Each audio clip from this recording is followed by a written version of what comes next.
Hi. This week I'm calling it Inside, Not Outside. I hope this comes together. It became so clear during this week that we tend to be looking outside for things to show up so that we can move forward with it. But really, if here we are, pop into this 3D dimensional world with all connections and all connected to it, or we wouldn't be able to breathe or exist. So this is connected to everything. And at some level, we know this. And I think we know this very, very deeply on a level we cannot even find words for. In that process of the individual or the many, a field arrives of potentialities. And there are those that have the potentialities that reach out to this level. They just have a vaster capacity of wherever they are energetically to stand in fields that are expansive. But there is a point somewhere along the line that meets the edge, and that which lies outside of it, that potentiality, it was the play of that potentiality that was really the focus of this week, because there were those who felt that, why aren't things coming into me? Looking for the outside to present what they required. And this can be, as was seen, a lifelong sense of where things come from. Not seeing that their connection within self, reaching inward to that connection, is in the activity of meeting it, bring it forward into existence so that it is a reflection of what that is on the inside as it shows on the outside. And pretty much that which is hidden for us, if we can't see it, it will present, so that one way or another we get to see it. Whether we see it in failing or success is irrelevant, because it's not interested in failing or success. It's interested in you seeing and revealing what both can reveal to you. So there were also energies that were, there were also energies that in being self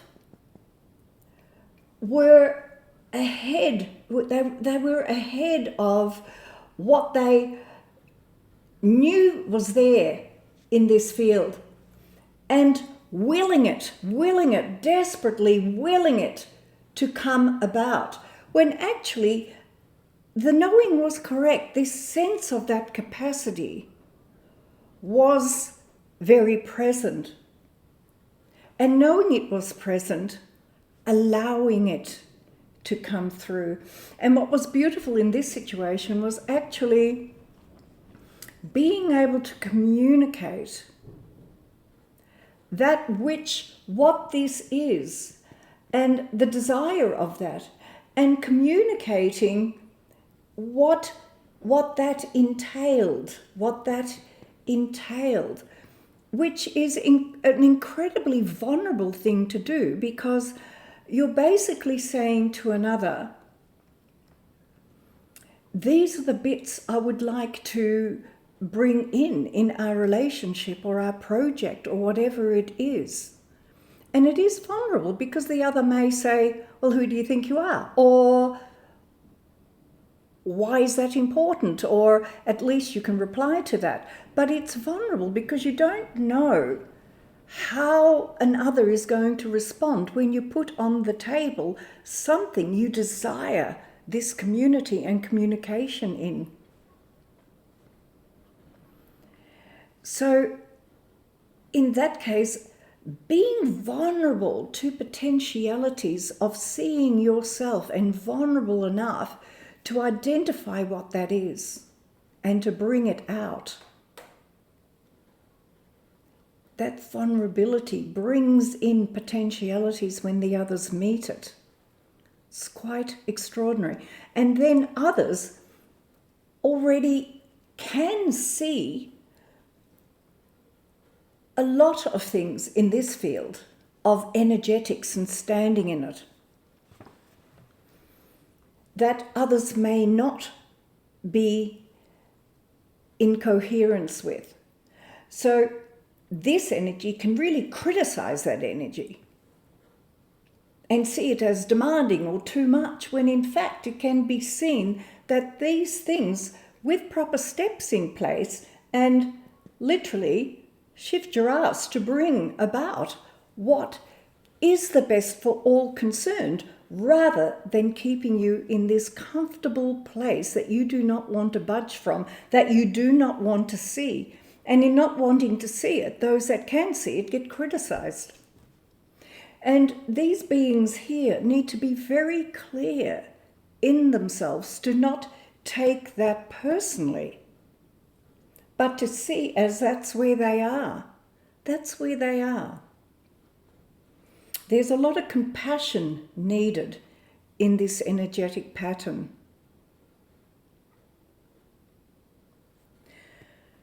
So we can be overwilling, we can be underwilling.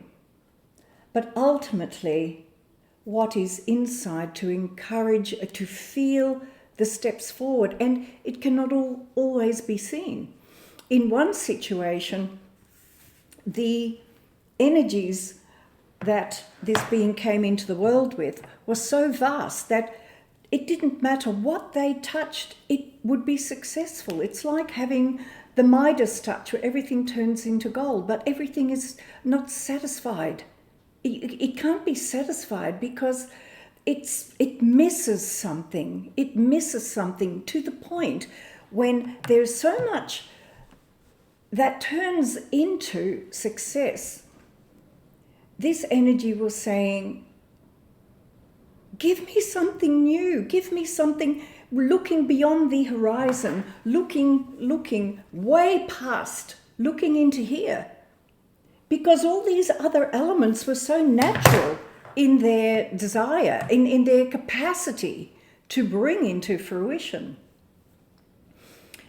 But there was, what else can it give? Another something that's going to be successful, and then another thing that's going to be successful, another, because that was boring. That wasn't exciting anymore.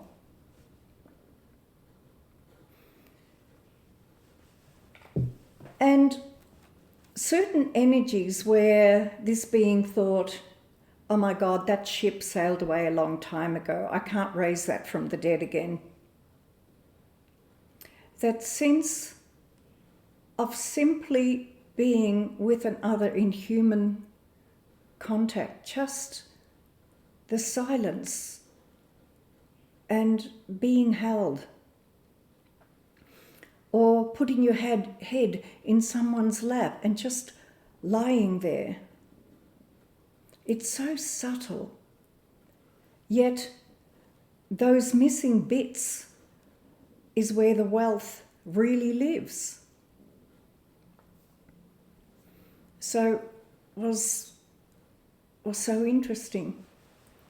And there was a tendency also in the sessions this week to very much look at the bit that's missing, the bit that's missing, the bit that's missing. Because when this energy is satisfied and contained. We very often don't see what we have. And then what happens is this continual sense of dissatisfaction. When will my anxiety go? When will that come into my life? When this? When? And being stuck in this when or if, this whole part goes missing, and it brings about this sense of discontent and unhappiness. When seen, all that is there, and the contentment, that beautiful contentment of being, just being, whether you feel like doing something or whether you don't feel like doing something, whether something interesting is there or something doesn't appear interesting, to just be. What a luxury.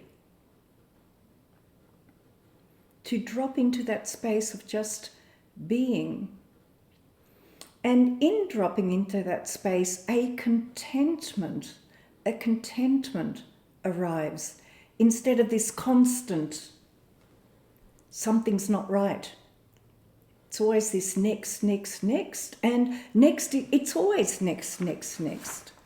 But to approach that next with a sense of exploration and curiosity of what else can be is a very different process to that discontent.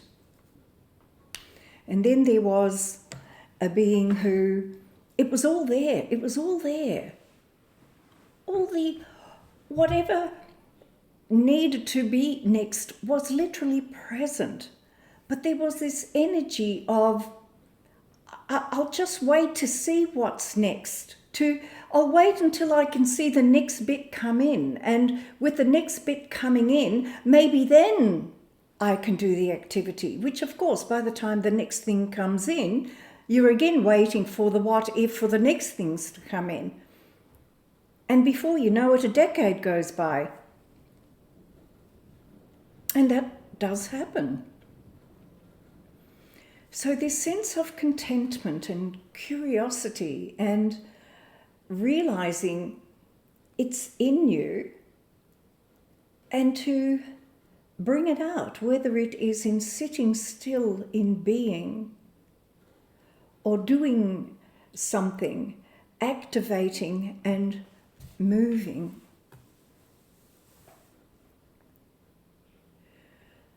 And one being, I would say, slipped through the cracks. That amazing sense. See, it's a double-edged sword. It always is. They fell through the cracks because of their amazing ability to normalize what's happening, and to normalize again what that is happening, and normalizing again and normalizing again. Because this has been decades, and to be able to do that was an extraordinary gift. But it was done in such a way that the fluid movement in the body had stopped being able to bring itself through. And working out what movements, it wasn't a lot, but what movements needed to be made to make that whole connection flow and move again, and in that feel a way forward. So we can be too relaxed, or we can be waiting, like the play Waiting for Godot. I mean, I think it's the most frustrating play I think I ever saw. While I was at school, we were taken to see it. Waiting for Godot. Waiting and waiting and waiting and waiting.